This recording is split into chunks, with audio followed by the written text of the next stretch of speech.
Hey everyone, welcome to Cassandra Lunch number 90. Oh man, a couple weeks away from the big 100. um, Today's topic is going to be on securing Apache Cassandra, and the talk's going to be given by Rahul here at Anant. He'll be talking about an overview of like built-in processes and features that can be used, as well as other options that can help in securing Apache Cassandra. The co-organizers for this event are Rahul and myself. If you are interested in being a guest speaker or being a sponsor for Cassandra Lunch or also our sister lunch, Data Engineers Lunch, feel free to reach out to me, arpan.patel@anant.us. We are a part of Data Community DC. So Data Community DC believes in an inclusive culture. So no matter your sex, race, sexual orientation, we expect respect to be given to all. Data Community DC is built up of a bunch of different organizations. Our sister lunch happens under Data Wranglers DC. So if you're interested in all the various events happening in Data Community DC, you can check out their events as well as their website, datacommunitydc.org. So what do we cover here at Cassandra Lunch? We cover everything that is Cassandra, talks Cassandra, or plays well with Cassandra in the ecosystem. So a lot of times we cover open source Cassandra variants or enterprise solutions such as DataStax, Skilla, Yugabyte, Cosmos DB, Amazon Keyspaces,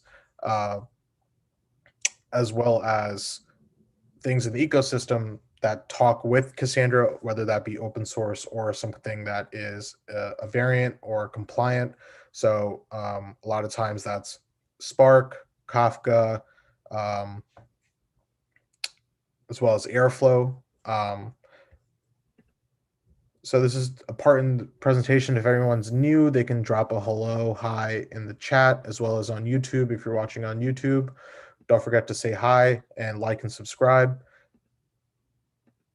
Group rules, if you have a question, please ask it.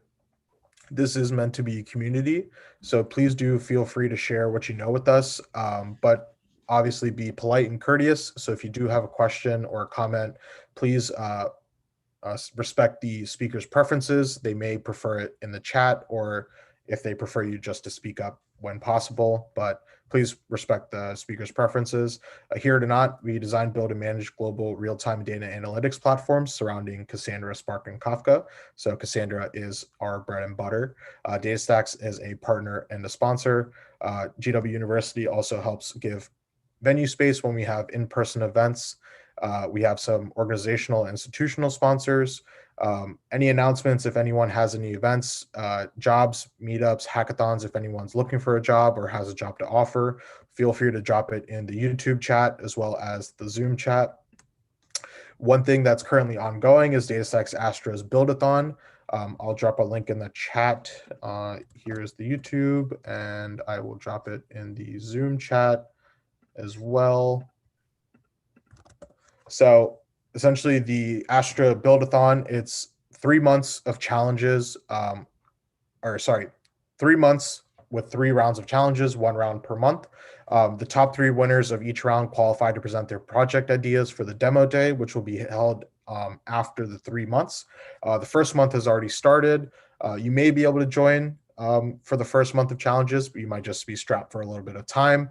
But you can take a look, follow the link, get some friends together and go build and hopefully win some money. So each month you can win the monthly challenge prizes, engagement prizes, swag. So there's money and prizes to win, but then there's also prizes for the top 3 winners on demo day as well. So if you're interested, check out the link and join. Anant is hiring full-time or part-time positions, either data platform operator, engineer, architect. If you'd like to find out more, you can go to careers.anant.us. Cassandra Lunch is now on Thursdays, currently at the same time, same place, but we are looking at changing up the time slot to make it more variable for the worldwide audience if they want to watch it live. But again, these are streamed directly to YouTube. So if you're watching this live, great, you're here. But if you want to catch up with any Cassandra lunches, if the time slot moves earlier in the day or later in the night, You can always find these on our YouTube channel, youtube.com/AnantCorp. So be sure to subscribe to keep up to date with all the upcoming Cassandra lunches, as well as our data engineers lunches. Upcoming Cassandra events, we have Cassandra lunches every Thursday at noon Eastern currently, and we also have a guest speaker for data engineers lunch next week. Again, as mentioned, all of these videos can be found on our playlist, Cassandra Lunch. We started recording around Cassandra Lunch number 10. So from Cassandra Lunch number 10 all the way to today, Cassandra Lunch number 90, all of them are available on YouTube, youtube.com/AnantCorp, or just Google for Cassandra Lunch and you should be able to find the playlist. Cassandra.Link should be your number one resource for all things Cassandra. This is a hand curated site by the team here at Anant for all the best resources related to Cassandra, as well as things in the ecosystem. So be sure to check out Cassandra.Link for all your Cassandra needs and questions. And with that, we'll go ahead and turn over to our speaker for today, Rahul. Hey, thanks, Arpan. Cassandra Lunch 90. That's quite a milestone. Yay, yay us. Good work, Arpan, and everybody else who's been part of this. Yeah, today I had to put this deck together since I didn't have much time, but you'll find that it's pretty comprehensive, my talk on security, and it approaches the topic of security holistically rather than, hey, this is how you secure Cassandra, because if you secure Cassandra and you don't think about anything else, then you still could be screwed. So I'm going to go ahead and share my screen. Let me know when you can see it. And if it's too small, I can do a full screen. Is that too small? No, we can see it. It's good. You know what? Let me go ahead and do the slide show anyways, because I think it looks a little bit better on the recording. How's that? That's good. All right. Yeah, so today we're going to talk about securing Apache Cassandra, strategies and tactics for cybersecurity. We're building platforms around Apache Cassandra, covering network, hardware, data, and application level security. I think, you know, security is a dance. People say it's a balance. I think it's a dance between convenience and protecting assets, because people want convenience and at the same time they want stuff to be protected. It's like, you know, when I come into my house, I've got to have this key fob that I can, you know, get into the main door, and I put a Yale lock and Nest lock so I can, you know, put in the code and get in. But I have to do those things, or I have to have my phone. I can make a zap, for example, for if I come into the area, or like if this then that, if I come into the area, it will unlock my door. But that convenience could mean that somebody just grabs my phone and just breezes on through into my house and steal stuff, right? In another building I was living at, they replaced the kiosk that you use to get buzzed in with a system that allows you to use your watch or your phone to basically unlock and get in. And that, I think, was a really cool mix between convenience and protecting what I had. And I'm pretty sure that I had to use my thumbprint to open up my phone, or said it couldn't really do it unless I was unlocking it. But there's always ways around security, and it's a changing landscape. Just because you secure it today doesn't necessarily mean something isn't going to happen tomorrow. For example, there were two big issues that impacted Cassandra in the last 4 months: Log4Shell / the Log4j issue. Luckily, the versions of Cassandra that were being used an older version of Log4j, so it wasn't really impacted. But in the DataStax world, there were certain tools that are beyond Cassandra, like Op Center and DataStax Studio. They had the newer version of Log4j and they had to get patched. That stuff happens, right? What do you do with that type of security issue? Well, you have to be on top of the the security sites, especially in terms of a particular technology like Cassandra. They'll have companies like DataStax usually will mention something, and they'll on their sites, and hey, there's a security issue, here's a patch. We tend to just have our ear to the ground on the communities, and watch out for Google alerts. That's one way to be kind of in tune with what's going on. But we're not going to cover the actual Cassandra software itself. How is it secure or not? It's the features of Cassandra that allow you to secure your data, because Cassandra is a database. And so you want to secure a database, not necessarily the software. But you'll see what I'm talking about. So here's a quote. I actually found a really nice site with like 10 quotes about IT security. I found this one to be the best, which is, it takes 20 years to build a reputation and a few minutes of cybersecurity incident to ruin it. And that's true. It's very embarrassing, and it happens to everybody. Banks lose data. Companies get hijacked, meaning the data is stolen. It's not just copied, it's stolen, and they won't return it unless there's like a ransom.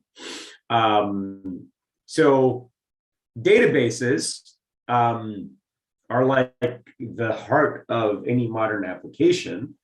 Data is the heart of IT. The point of information technology is to move data around. So when we talk about database security, we're actually talking about the whole IT security landscape to a certain degree.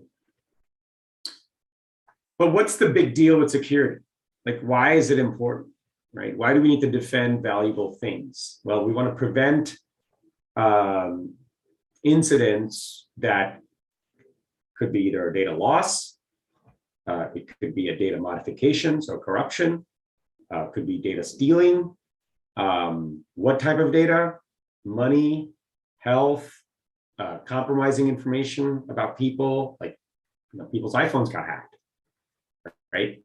And celebrities' pictures got leaked on the internet. That stuff happens.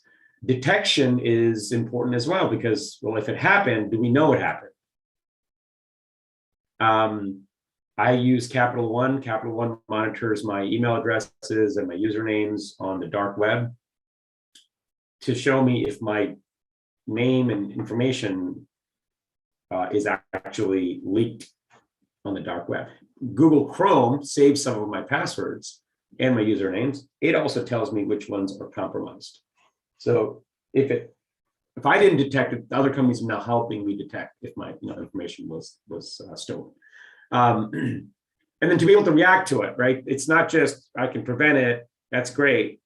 I can detect what happened, but then what do we do next? If we did, suffer some negative consequence, what do we do? So what are the negative consequences? Here's just a little list. This is really small list of things like benign, user truncates a table. How's that a data security risk? Well, you lost your data. It wasn't secure because somebody was able to accidentally delete it. Whether they were doing it for good or bad, doesn't matter. System crashes, systems are down. It's a system issue, but still it's a security in the sense that how do we recover from that disaster? It's a general security of the organization.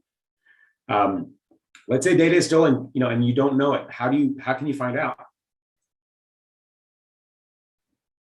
All right, so like Google and Capital One are scanning for my information on the dark web.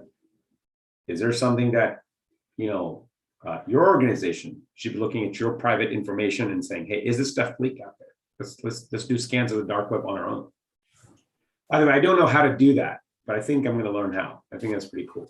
The bad actor who is like around, the 12 time zones away, somebody who's outside your organization somehow gets access to it, and like, how do you prevent from that?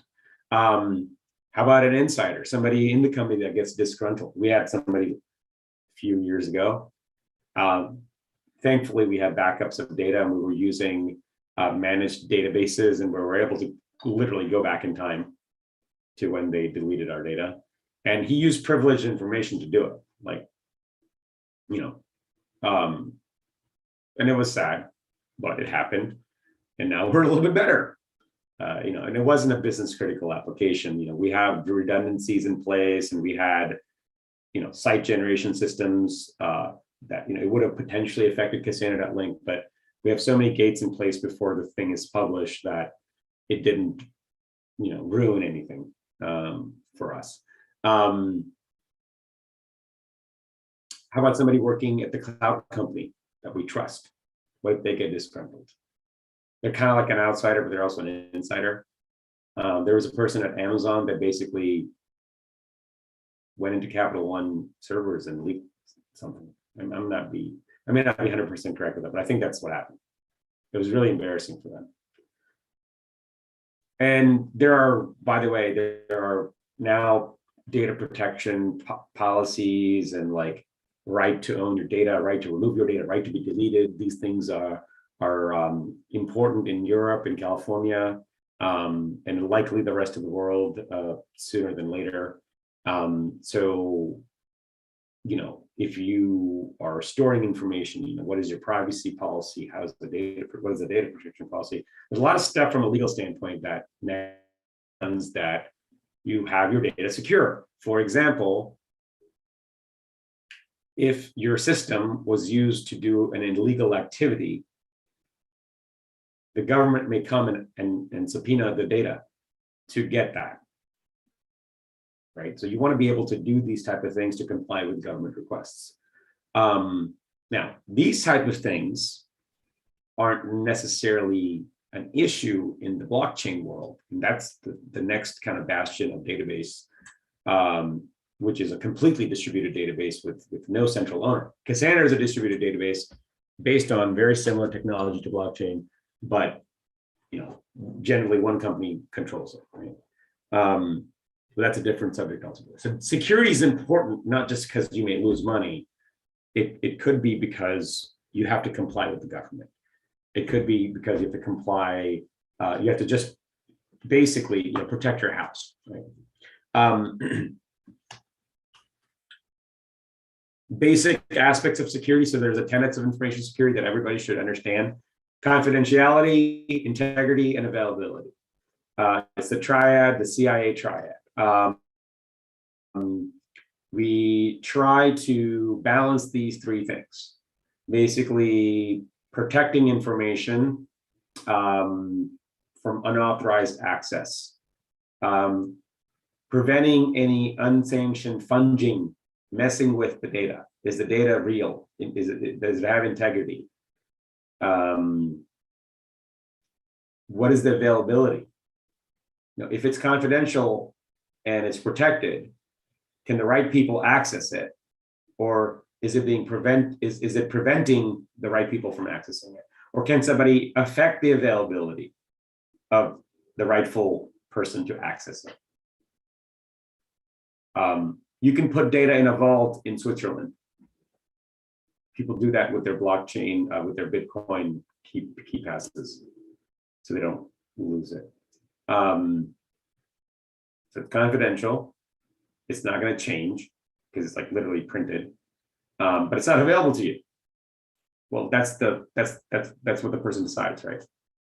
But yeah, we generally have to, if we're going to be dealing with a platform that has to move information around between users, we're going to have to think about availability anyways, because if it's not available to the user, then it's not an application that's useful. We have to worry about integrity because if the application can't keep track of the records properly and it's getting messed around with, then it's not a useful application. And then finally, confidentiality, unless it's like a Wikipedia where everything is just published to everybody. If there's some business rule or there's some personally identifiable information, or there's payment card information that's in there. Like, we don't necessarily want that to go to the world, because that means people will steal money from that person, or use that person's identity to commit fraud, right? Identity fraud. The other things to think about are, non-repudiation, meaning, like, do we know if the system is storing data legitimately, right? Like, if you, and also if you do something, do we know that, right? Because if we don't have those measures in place, then, like, literally it's that scenario of somebody who will mess with information and leave, and you'll never know. Right? So we have to be able to meet the non-repudiation requirement. Authentication, who can access this? Once they access the system, what should they have access to? What should they be able to access? The easy way to understand authentication authorization is, it's like my old condo building. I had a fob to get in. I was authenticated to the building, but I was only authorized to go to my condo unit because I had the key for that condo unit. But then I was, and still, the president of that board, so they also gave me the keys to the rest of the kingdom. So now I have authorization to the rest of everything. So authorization and authentication in applications, authorization and authentication in Cassandra are two different things, and we'll talk about that. And the accountability is directly tied to the non-repudiation. The data integrity, if we know it's secure and it's being maintained properly, how do we see that? Where's the audit log? So what do you need to know? Let's say you're convinced, right? Well, the OSI model for security has 7 layers. And I showed this to you because there's another 7-layer diagram, which is kind of overlapping with this. And then there's the things that I'm going to talk about, which is network, system, data, and application. First of all, before we get into the technical side of things, let's remember, if you're building an application that is going to scale with the technology like Cassandra, it's probably not a toy project. It's probably for something that's going to make money. It's going to impact a lot of people. So by virtue of using Cassandra, like, you're probably doing it for something serious. So you're going to have to deal with data protection, legal requirements, HIPAA, PCI, possibly, right? If you're storing information about people. Maybe specific data retention policies related to your industry. Financial industry has particular regulations. Government has particular regulations to store and archive records. And then you may have other company policies dealing with the application itself. So how do we do that? Well, it's a combination of securing the system and applying certain features of Cassandra so that we're able to comply with the requirements, the policies. So what are the things we should look at? Network. Network is super important. It's at this level where basically, we're all on the internet. Everybody works remotely, mostly. People access your application over the internet. Nobody is going to the server room and opening up the box and, is on the particular computer to look at this, right? More than likely, they're using the network. So how can the network be protected?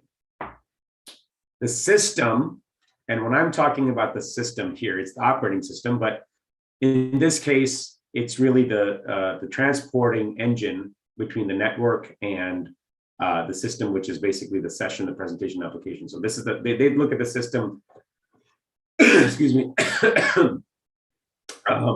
that owns the application that's running it. When I talk about system, it's the operating system. So a little bit of difference in my terminology. The data, which is data at rest, data in transit, the way they're talking about it is basically the transport, the session, meaning between the applications that are talking, when it's being shown to the user, that's also a presentation. And then the application it's maybe moving information or storing it. So a little bit of overlap here, but it's a different way of thinking about it. Like, for example, when you are logged into your bank account, it logs you out after a minute, even though you have authenticated properly. Why? Because there's a risk that you forget about it and somebody else just comes in there and moves your money. That's why they do that. So that's a presentation level security.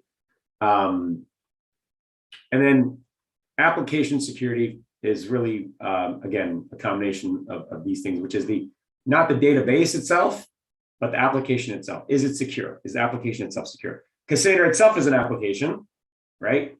How is it managing its data and how is it securing itself? But there's your application, and there's Cassandra as an application. And there's data moved between those two. And then Cassandra itself talks to itself. So we'll talk about all those things. What else should you think about? Well, there's another kind of 7 layers of cybersecurity from this company, Mindsight. I like their diagram that, data security protects your most critical assets, application security protects your data, endpoint security protects your actual API or application, network security protects your endpoint, perimeter security protects the actual physical premises, and then people are the final layer of security. And unfortunately, social engineering can get through that pretty quickly.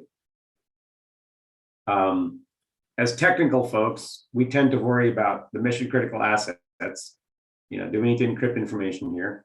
How do we store and transfer data in the database, with the database, in the database, out of the database? Application security. What do we need to have in the application to make sure that it's talking to the database properly and securing information when the data is moving through the application? Endpoint security, are the web apps and the APIs protected, either from like a DDoS attack or whatever, so that it doesn't eventually go into the application and then it doesn't eventually go into the database. And then, network security these days used to be, in the real co-location world with physical servers. Like I was in the hosting industry for all, you have to build your own servers or you buy them and you put them up and you have to have a firewall physical firewall. And then, there were some software firewalls. Nowadays, all of that stuff's done in the cloud. Everything is done with, software infrastructure as code. So we can do this relatively easily, but it takes time and effort and an investment on the part of the application or platform owner to think about these things. AWS and Azure are probably taking care of the perimeter security. When I say probably, like that's their whole business, right? The managed data centers, not their whole business, a big part of their cloud businesses, at least. But then the human layer, you can make a really good application, super secure, but if a person cons you into giving their password through a phishing link, PHI phishing link, and jacks your RSA ID or your phone for the 2-factor auth aspect of it and somehow cuts your finger off, I've seen movies, right? And is able to get it, then it doesn't really change the rest of your security. Like the human layer of security is the biggest one to think about. But we can't change human nature. Either people that are gullible or people that are evil and want to get access to stuff. So as I said, I was going to talk about these 4 categories and how it relates to Cassandra. So network security. I'm not going to list these things, but generally in the world of the cloud. System security, so system firewall, operating system authentication. Maybe there's some disk encryption, hardware encryption versus software encryption. And you can imagine how that is important for a database that's going to be running on a system, right? And network security is important because databases are accessed by network protocols. And then finally, data. data within the application data in the Cassandra database itself. How do we encrypt it at rest or in transit? And then the application itself has variables, sensitive variables. How do we protect that? So today I'm going to really try to focus kind of like in here, because that's where Cassandra really is. There's specifics about application security that I just can't cover. That's a whole course. That's a whole degree. Same thing with network security. Same thing with system security. But what I'm going to cover is how the requirements that need to be met for a secure application can be met with Cassandra, or with Cassandra and some plugins or commercial add-ons. So network security, from a Cassandra perspective, is really about kind of like 6 or so ports. And if you put SSL into it, it's another 6 ports. And then SSH, right, be able to go between ports. Azure has this, and all the resources will be posted as part of the deck and on the blog, but Azure has this N-tier application reference architecture backed by Cassandra. Right? So they have a network here. It's a network security group protecting the database network. Then they have their application servers, business tier subnet, which is just protecting the servers running the applications, the APIs, the web API, the web servers. They have their own network security group. Right? So each layer is protected, and now all that is inside a virtual network, inside a private DNS zone, which is protected using DDoS protection. Okay. So when the users get to the public API or the application, right, there's several layers of protection between coming from here into here. Right. And more than likely, randos cannot get to the jump box with a DataStax Ops Center here. Randos are random people, by the way.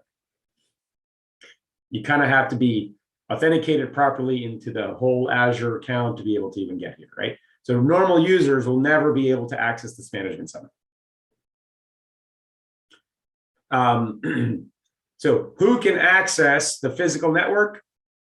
People that work at Azure. In this case, who can access the application network here? People that work at this company that have specific roles on Azure Cloud interface, right? On the Azure Active Directory, they can access this. And they may have even more specific network firewalls where you have to use a VPN to get in. I work at companies where I cannot get to the Azure portal or the Google portal or the AWS portal for that customer unless I'm in a Citrix desktop. It's a virtual desktop. I have literally no way to get data into that Citrix desktop. Well, I have ways. Take that back because I have access to the internet. But still, it's secure in the sense that, like, if I don't work for that company and I don't have like my 2-factor auth stuff, it's very hard to get access here. Now, we have to think about network access because Cassandra is a network application. It talks to each other, right? So as somebody who's just bringing up Cassandra, we may be really thinking about this data tier subnet. But if we're consultants like us that help people understand Cassandra and use it in a broader sense, we have to think about the rest of its network as well. Now, there's also zones here, which are for redundancy. So if one zone goes down, it's a different type of security, right? Disaster security. If one zone goes down, then these 2 zones are up, and that's a Cassandra feature. Right? That's not a security feature per se. That's a pure Cassandra feature. So it's generally easy to secure. Networks are easy to secure today because it can be done through software. It can be done through Terraform or ARM templates on Azure or CloudFormation on AWS, but you have to do it. But amateurs forget, and there's scans. People do scans of open databases, and I was consulting to a client, and they said, "You guys use Cassandra in your software. We can't use Cassandra because Cassandra is insecure." And I was like, "What are you talking about?" He was a pure security guy, or he didn't know anything about Cassandra. So I said, "Can you show me the report?" And he shows me a list of like the number of Cassandra hosts and Mongo hosts and MySQL hosts and Postgres hosts out there on the internet. that are just wide open. And specifically in the Mongo and Cassandra world, they had not protected it with users. So you could just log in, right? And it's just because people go to AWS and they create a VM on their AWS account, not realizing that when they have a public IP and they have not put some protection on it, it's open to everyone, right?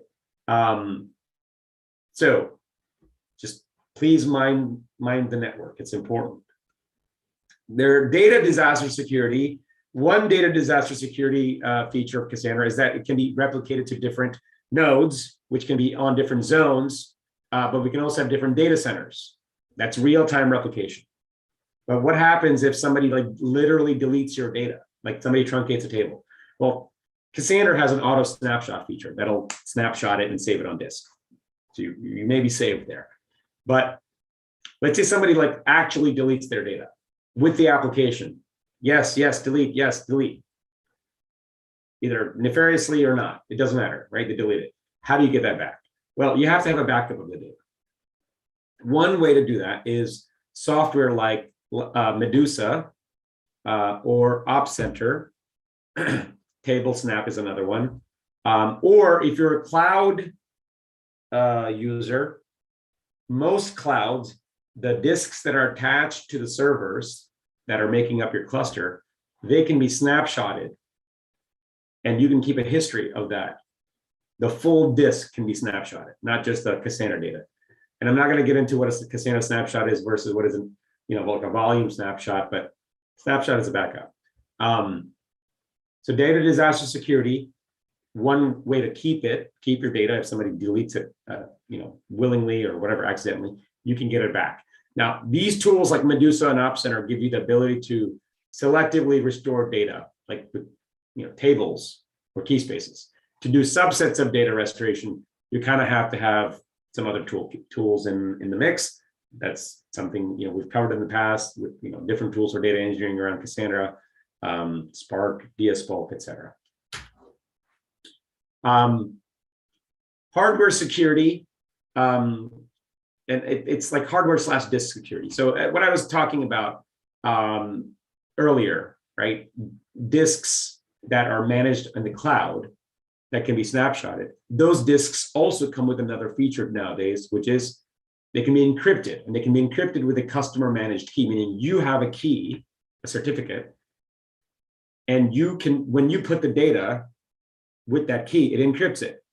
If somebody else comes along and steals that hard drive, which may have a backup, which may have a live volume of the data, whatever, they can't access that data unless they have your key.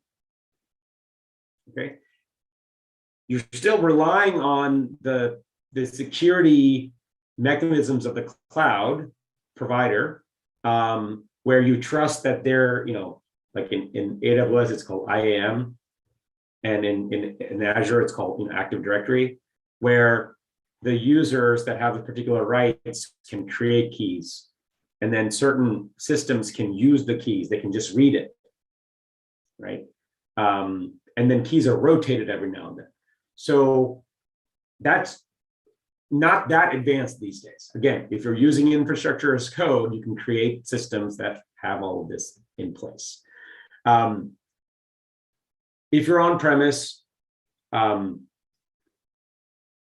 want to have another level of encryption, even on top of the cloud encryption, you can use tools like transparent data encryption that is part of DataStax. It's not part of Cassandra, where you can say, I want this table to be secured. And when you look at the data in CQLSH, you can't read it. Or sorry, you can read it in CQLSH, but you can't read it from the SS table because it's encrypted. There's another tool called Vormetric, which has been around for a while. It's now part of a company called Thales. They like make everything, but it basically can encrypt anything for any database on any system. So like it can encrypt data for like MySQL or Cassandra. It doesn't really matter. It's a generic tool. It's kind of like this, but you can do it anywhere, not just on the cloud. You can do it, as I said, on containers, on premise, you name it. So you got your secure, you got your backups, you got your disk security. You're like, yay, I'm good. Then there's application security, which is how do people access the application and how does the application access the database? They do that through layers. We saw that in the other, Azure example. And there are, as I said, there's a whole body of work. You can Google something called OWASP, Open Web Application Security Project, and essentially see the best practices, and they even have tools to kind of do some penetration testing on apps. Okay. But they look for things like cross-site scripting, SQL injection, you name it. They look for the vulnerabilities that are pretty much known by everybody these days. But if you're using a good framework, a mature framework, this is all taken care of, right? If you don't roll your own, web framework, like if you use something on the PHP side, God forbid, Code Igniter, like on PHP, things like WordPress have their own kind of best practices in place, or like .NET framework or Spring, you name it, whatever you're using these days. If it's a framework that's built on top of like Django framework or Flask, they tend to have basic prevention in place. But you still have to be smart about it. Like you can't just pass a parameter in your get or post variable that is literally just appended to a query and ran, because you can put a semicolon, somebody could edit that, put a semicolon, put drop table or something like that, or show table. So in your application, one basic thing to do when talking to Cassandra is to use parameterized queries. Parameterized queries basically give the driver, here's my query, and here's variable 1, 2, and 3, and you have to give it literal objects to meet those variables. You cannot just put a string in there. So if the where clause requires an integer, you have to give it an integer. You can't give it a string with a semicolon and drop table on it. That's a very basic thing to do in your application. Use parameterized queries to talk from the application server to the database server. Another one is, don't use the same system administrator user that can do deletes of databases and drops of databases and granting users permissions. Don't use that user in your application server. Have a separate application that does the reads and writes to the tables than the system administrator user, right? Don't use Cassandra. We'll talk about that in a second, right? Cassandra is like the default super user when you bring up Cassandra and turn it on, you turn on security. Don't use that in your application server. It's really dumb. So once you have a good system administrator user and that's secure, maybe make an application server user that has certain permissions. You can have an application developer user that has other permissions, right? So segment that off. And then there's a question, do we need symmetric or asymmetric encryption in the app itself? What does that mean? That could mean that when the user puts the data in here, it is encrypted with some, let's say symmetric application is it's encrypted with the same key and it can be decrypted with the same key, right? So if it's encrypted here, if it goes through the application server, it gets saved in the database. When the user requests it, it comes from the database server, gets unencrypted with the same key, comes back, right? Do we need to do that? Do we need to actually have encrypted data in the database? Why would we do that? Credit card numbers. We don't want system administrators to be able to look at credit card numbers, because the key that is being used here would be in the domain of somebody else than the actual database administrator or system administrator. Asymmetric encryption is where when we do use public keys and private keys in Cassandra, but asymmetric encryption would be that basically there's a public key, private key encryption infrastructure. Users would have their own, public key, that would require, they would have to have that key to be able to get access to this information. And that's kind of how Cassandra does it. But do we need to do that for every user, the outside user? May or may not be the case. So can somebody hack your database through your app without accessing the system? They should not be able to. Answer should be no. Operating system security. So this is the, can somebody get access to the computer that the database is on and mess with stuff? So operating systems have a lot of stuff going on, right? Cassandra is just one thing running on the operating system. So if you can get access to the operating system via SSH, right? You're not physically there, you can get through the network, right? Back up a little bit, right? You're not protected here. Let's say none of this stuff is here. Can somebody just rando come into the VM right here, right? Or even to the jump box and get to this server, right? When they get there, they can do anything they want, kind of, because if they can read the config files, and they can read, because they can get the keys from the config files, they can read the keys. Oh, sorry. They can even copy the SS tables, right? That's not good news. So access control to the operating system is key. It's important. Using a central authentication is really useful from the operating system perspective. We'll get to it from Cassandra in a second. But if we use LDAP, Lightweight Directory Access Protocol, either from Active Directory or somebody else, Kerberos, or even like Okta has, mechanisms to protect, or Centrify is another one. That would mean that like nobody could just get to the system without authenticating themselves as a real person. Okay, and then only select users will be able to elevate to root. And then only specific service users could be able to run this Cassandra system. And all of those things should be protected with two-factor authentication. You can't get to the server without two-factor authentication.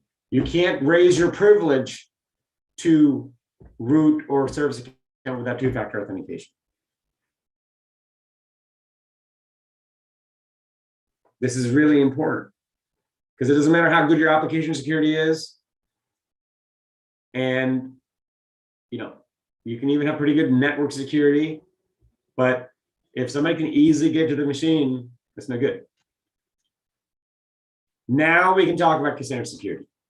Sorry to make you guys all wait for this, because Cassandra security is really built on all of these other things we just talked about.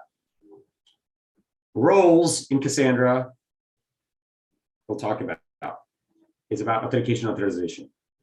Node level security is basically either via network security technologies that are provided by the cloud or whatever, hardware network firewalls, or using SSL, private key, public key. Client security, how the application talks to the server, public key, private key security using SSL.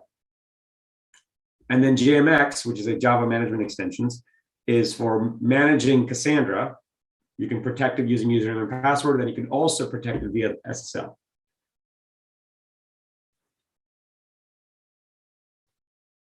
Cassandra roles and permissions, similar to other databases, like MySQL, Postgres. You have users. They can be either super, and they could have a login or not. The difference is this: login means that they can log into CQLSH. If they don't have a login, that means they can still access data through the driver, right? Super means they're super user. They can do anything.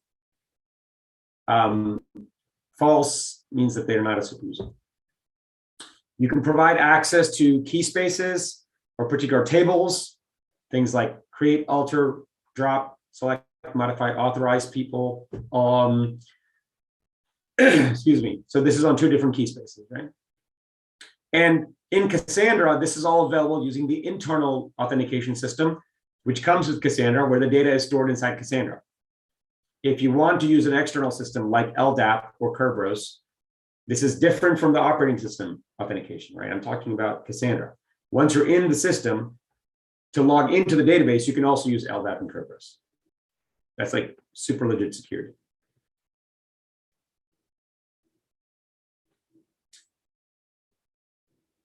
So this prevents people from like doing bad stuff to your database. Like this is like real basic security. Node-to-node encryption.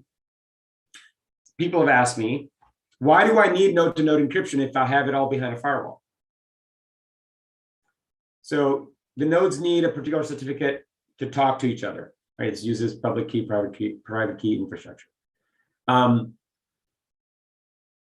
Why? Because I've seen scenarios where another group started to bring up servers that were part of one cluster, and those servers had not been cleaned. And when the servers came up, they became new data centers on a production cluster. And people are like, where did these servers come from?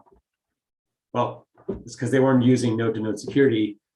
Anybody could just join a cluster, right? That's not cool. So it's important to have node-to-node security so nobody can just join your cluster with their server, and their server could have, you know, other settings for security and get access to data. You can do that security at the data center level, meaning between data centers. So this is not secure, but this is secure. Or you can do rack level, so between racks, which could be in different regions or zones, or you can do all, just make everything encrypted. The keys are on disks. There's a sequence to make the keys and distribute the keys. We have some shell scripts we use. It looks complicated, but it's not. So this does not impact the developers because it's not changing how they access it, right? It's just changing how the cluster talks to itself. This kind of becomes important when you're going cross cloud, right? You want your security to be encrypted across the clouds. Encryption is important. It does and can affect users because the encryption decryption takes time. There's no free lunch here. Client-to-node encryption is basically when the application needs to talk to Cassandra or the user needs to talk to Cassandra. So let's say somebody gets into your database server. Unless they have a key, even if they have the right username and password, they can't get to the server. Or even if somebody compromises the web server, right? They cannot install a CQLSH client and talk to your Cassandra database unless they have the username and password and the certificate. So it prevents random people getting in. It also can prevent noobs from running bad queries that can take down a cluster. Right? Nobody should have the production access keys except for like 2 people or 3 people or 4 people around the time zones.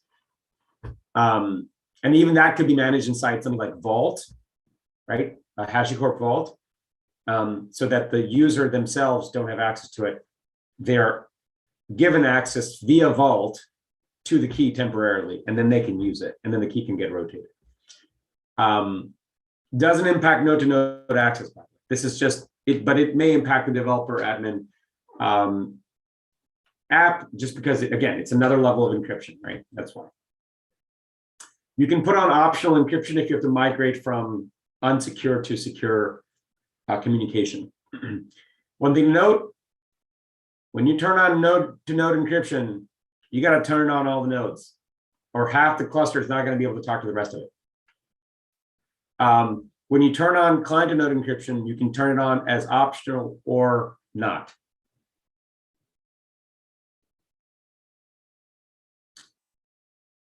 And if you lose your, keys that you used to, certificates that you used to create the keys, you have to start fresh. And that's a different topic. That causes downtime. And finally, some basic Cassandra tips that are, kind of like architectural things.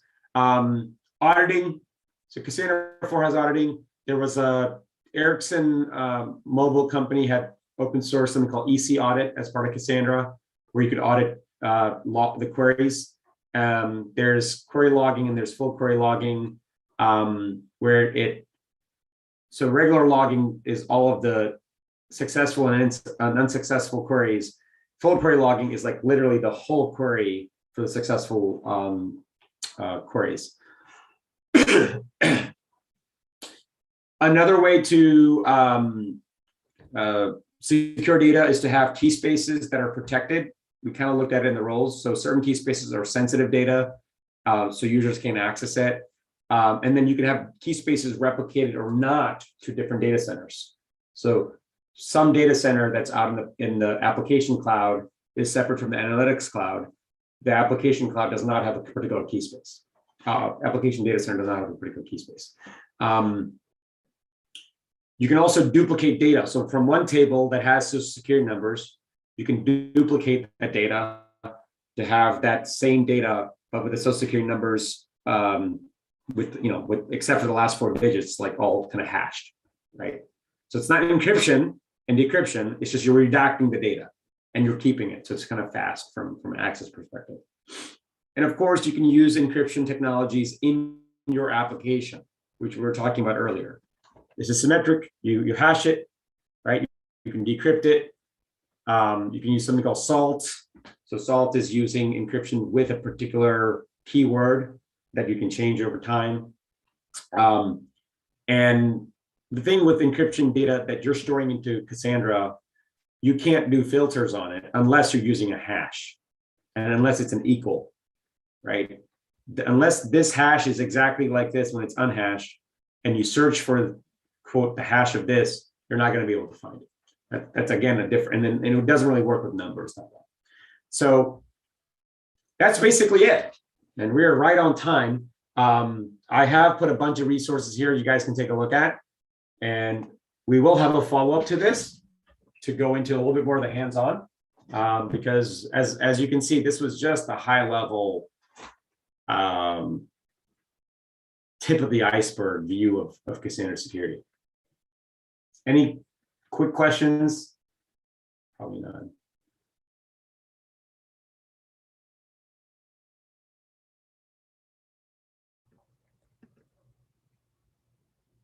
All right. Arpan, back to you. Yep. Appreciate it. Thanks for the talk. I'm looking forward to the second one because people have been asking for security with Cassandra, and super interesting to see how much can be involved, should be involved, or things that even cross-platform, cross-cloud platform versus hybrid versus on-premise. So getting a hands-on kind of more technical would be super helpful for people as well. So I'm looking forward to that next talk. I don't see any comments or questions from the YouTube chat, so we'll go ahead and wrap up for the day. Thank you everyone for joining us here at Cassandra Lunch. Don't forget to like and subscribe so you can keep up to date with all future Cassandra lunches, as well as Data Engineers lunches, our sister lunch. And you can also turn on your notification bell, so that way when we go live, you can get notified as well. So if you're subscribed to our YouTube, don't forget to like, subscribe, and hit that notification bell, and we will see you guys next week. Take care.